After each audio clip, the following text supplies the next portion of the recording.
Agora vem o Espiritismo. Parágrafo 5º. O Espiritismo é a nova ciência que vem revelar aos homens, por provas irrecusáveis, a existência e a natureza do mundo espiritual. Olha que lindo! E suas relações com o mundo corporal. Ele nos mostra não mais como uma coisa sobrenatural, mas, ao contrário, como uma das forças vivas e incessantemente ativas da natureza, como a fonte de uma multidão de fenômenos incompreendidos, até então atirados, por essa razão, ao domínio do fantástico e do maravilhoso. É a essas relações que Cristo faz alusão em muitas circunstâncias, e é por isso que muitas coisas que ele disse permaneceram ininteligíveis ou foram falsamente interpretadas. O Espiritismo é a chave com a ajuda da qual tudo se explica com facilidade. Por isso que nós espíritas gostamos de dizer que o Espiritismo é a fé raciocinada ou a fé racional.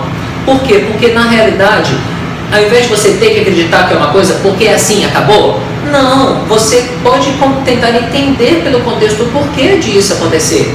E é muito mais tranquilo para você saber explicar. 6. A lei do Antigo Testamento está personificada em Moisés, e a do Novo Testamento está personificada no Cristo.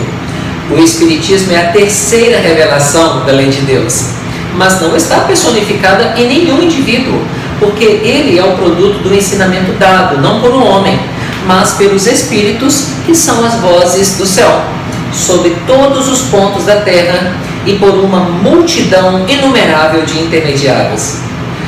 É, de alguma sorte, um ser coletivo compreendendo o conjunto dos seres do mundo espiritual, vindo cada um trazer aos homens o atributo das suas luzes para fazê-los conhecer esse mundo e a sorte que nele os espera. Da mesma forma que Cristo disse, eu não vim destruir a lei, mas dar-lhe cumprimento, o Espiritismo diz igualmente, eu não vim destruir a lei cristã, mas cumpri-la. Ele não ensina nada de contrário ao que Cristo ensinou, mas desenvolve, completa e explica, em termos claros para todo mundo, o que não foi dito senão sobre a forma alegórica. Vem cumprir, nos termos preditos, o que Cristo anunciou e preparar o cumprimento das coisas futuras. É, pois, obra do Cristo que o preside, como igualmente anunciou, a regeneração que se opera e prepara o reino dos céus sobre a terra. Então temos a aliança da ciência e a religião. A ciência e a religião são as duas alavancas da inteligência humana. Uma revela as leis do mundo material e a outra as leis do mundo moral. Mas umas e outras, tendo o mesmo princípio que é Deus, não podem se contradizer. Se elas são a negação uma da outra, uma necessariamente está errada e a outra certa, porque Deus não pode querer destruir sua própria obra. Então, meus queridos, pensem, se você está aprendendo uma coisa e vai contra a ciência, ou ao contrário, se a ciência está dizendo uma coisa que está indo contra a religião, para aí e pensa, alguma coisa está errada aí. Você precisa procurar estudar, aprofundar um pouco mais para ver o que está acontecendo, porque elas não podem se contradizer. Se elas estão coesas, você está no caminho certo. A incompatibilidade que se acreditava ver entre essas duas ordens de ideias prende-se a um defeito de observação e a muito de exclusivismo de uma parte e da outra. Daí um conflito de onde nasceram a incredulidade e a intolerância. Não, isso não está cientificamente comprovado, então eu não aceito. Não, mas se Deus não falou, eu também não aceito. Daí que vem essa dualidade. Os tempos são chegados em que os ensinamentos do Cristo devem receber seu complemento, em que o véu, lançado propositadamente sobre algumas partes deste ensinamento, deve ser levantado, em que a ciência, deixando de ser exclusivamente materialista, deve inteirar-se do elemento espiritual, e em que a religião, cessando de menosprezar as leis orgânicas imutáveis da matéria, estas duas forças, apoiando-se uma sobre a outra e andando juntas, se prestarão em mútuo apoio. Então a religião, não recebendo mais o o desmentido da ciência adquirirá uma força inabalável, porque estará de acordo com a razão e não se lhe poderá opor à irresistível lógica dos fatos. A ciência e a religião não puderam se entender até hoje, porque, cada uma examinando as coisas sob seu ponto de vista exclusivo, se repeliam mutuamente. Seria preciso alguma coisa para preencher o vazio que as separava, um traço de união que as aproximasse.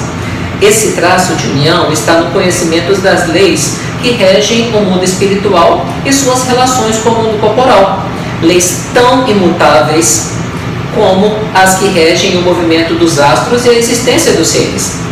Essas relações, uma vez constatadas pela experiência, uma luz nova se fez. A fé se dirigiu à razão. A razão não encontrou nada de ilógico na fé, e o materialismo foi vencido. Mas isso, como em todas as coisas, há pessoas que permanecem para trás, até que sejam arrastadas pelo movimento geral que as esmagará, se quiserem resistir em lugar de a eles se abandonarem. É toda uma revolução moral que se opera neste momento e trabalha os espíritos. Depois de elaborada durante mais de 18 séculos, ela se aproxima do seu cumprimento e vai marcar uma nova era na humanidade. As consequências dessa revolução são fáceis de prever. Deve trazer nas relações sociais inevitáveis modificações, às quais não está no poder de ninguém se opor, porque estão nos desígnios de Deus e resultam na lei do progresso, que é uma lei de Deus. Agora temos as instruções dos Espíritos, a Era Nova. Parágrafo 9, para quem está acompanhando aí comigo, tá? Deus é único, e Moisés, o Espírito que Deus enviou em missão para o fazer conhecer, não somente aos hebreus, mas ainda aos povos pagãos. O povo hebreu foi o instrumento de que Deus se serviu para fazer sua revelação por Moisés e pelos profetas. E as vicissitudes desse povo eram destinadas a impressionar os olhos e fazer cair o véu que escondia a divindade dos homens. Os mandamentos de Deus, dados por Moisés, trazem o germe da mais ampla moral cristã. Os comentários da Bíblia limitavam-lhe o sentido, porque, postos em prática em toda a sua pureza, ela não teria sido, então, compreendida. Mas nem por isso os 10 mandamentos de Deus deixaram de permanecer como o frontispício brilhante, como o farol que deveria iluminar a humanidade no caminho que haveria de percorrer. A moral ensinada por Moisés era apropriada ao estado de adiantamento no qual se encontravam os povos que ela foi chamada a regenerar. E esses povos, semi-selvagens quanto ao aperfeiçoamento de sua alma, não teriam compreendido que se pode adorar a Deus de outro modo que pelos holocaustos, nem que se precisasse perdoar ao inimigo. Naquela época, eu vou perdoar o inimigo, era uma coisa um pouco mais difícil. Sua inteligência, notável do ponto de vista da matéria, e mesmo sob o das artes e das ciências, era muito atrasada em moralidade. E não se teriam convertido sob o império de uma religião inteiramente espiritual. Era-lhes preciso uma representação semimaterial, tal qual lhe oferecia então a religião hebraica. Assim, os holocaustos falavam aos seus sentidos, enquanto que a ideia de Deus falava ao seu espírito. O Cristo foi o iniciador da moral mais pura e mais sublime, a moral evangélico-cristã que deve renovar o mundo, aproximar os homens e torná-los irmãos, que deve fazer jorrar de todos os corações humanos a caridade e o amor ao próximo, e criar entre todos os homens uma solidariedade comum, de uma moral, enfim, que deve transformar a terra e dela fazer uma morada para os espíritos superiores àqueles que a habitam hoje.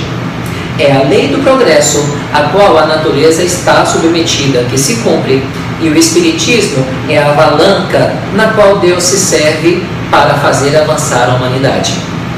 São chegados os tempos em que as ideias morais devem se desenvolver para cumprir os progressos que estão nos desígnios de Deus. Elas devem seguir o mesmo caminho que as ideias de liberdade percorreram e que delas eram precursoras. Mas não é preciso crer que esse desenvolvimento se fará sem lutas. Não, elas têm necessidade, para atingir a maturidade, de abalos e de discussões, a fim de que atraiam a atenção das massas. Uma vez fixada a atenção, a beleza e a santidade da moral impressionarão os espíritos, e eles se interessarão por uma ciência que lhes dá a chave da vida futura e lhes abre as portas da felicidade eterna. Foi Moisés quem abriu o caminho.